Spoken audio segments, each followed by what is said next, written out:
In a 3-year car lease, how much money do I spend on my car outside of my lease payment?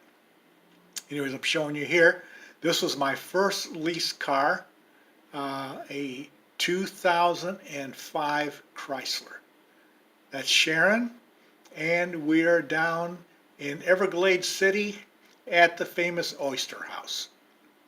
So this is what I spend on my car in a 3-year lease. The first year, I get an oil change,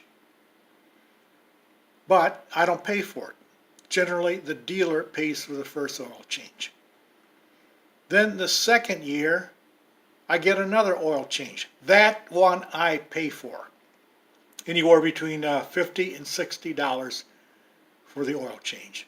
The third year, I don't get an oil change because I get rid of the car before the 36-month lease is up.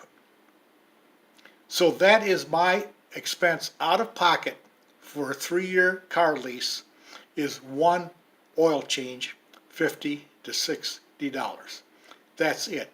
Anything else goes wrong with this car, it's the dealer's problem, not mine, because it's under warranty.